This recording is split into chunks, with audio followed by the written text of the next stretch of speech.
Pandora Papers involucra a los empresarios más acaudalados de México, a las dinastías mediáticas de Televisa y TV Azteca, a personajes destacados del Grupo Atlacomulco, a líderes sindicales y hasta un senador, incluyendo celebridades del espectáculo.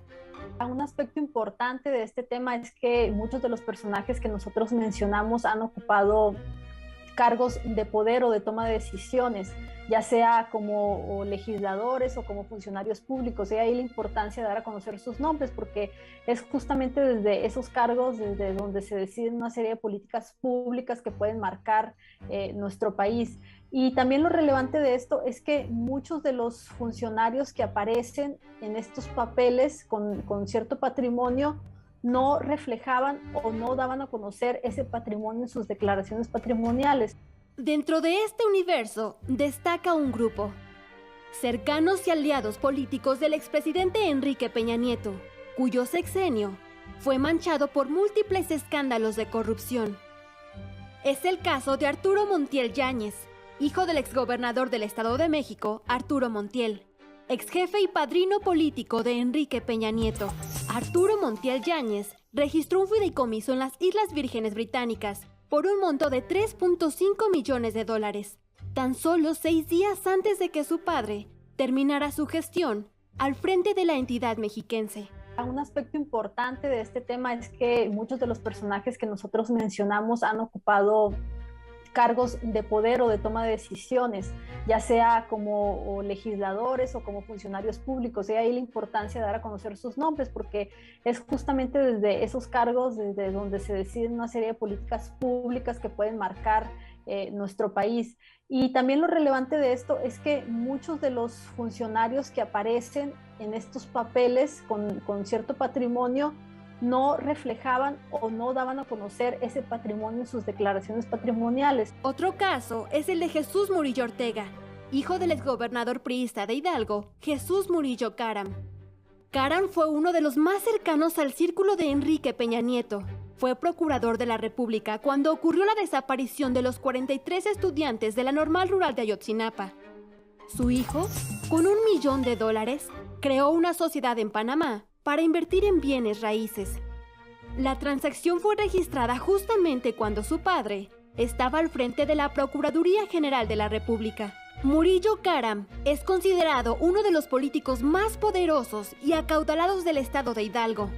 Un caso más es el de la esposa de Alfredo del Mazo, gobernador actual del Estado de México, primo del expresidente Peña Nieto y el tercero en la dinastía del Mazo al mando de la entidad más poblada del país.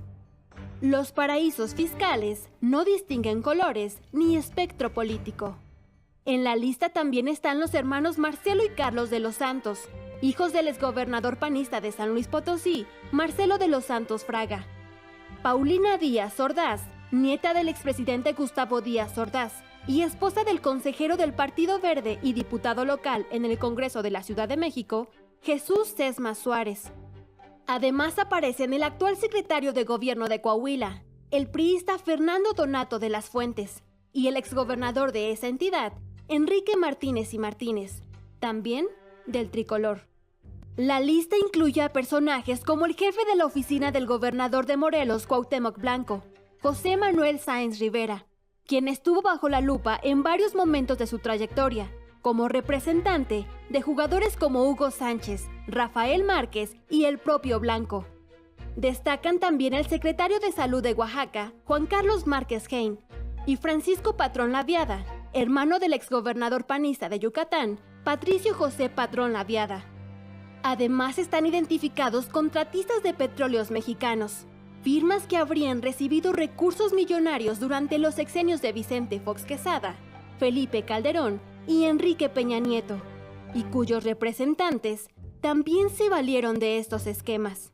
Los grandes contratistas de Pemex de los últimos sexenios, que serían Oceanografía y Blue Marine, en el caso del sexenio de Vicente Fox, que eran empresas vinculadas con Marta Sahagún, con la esposa del presidente y con sus hijos,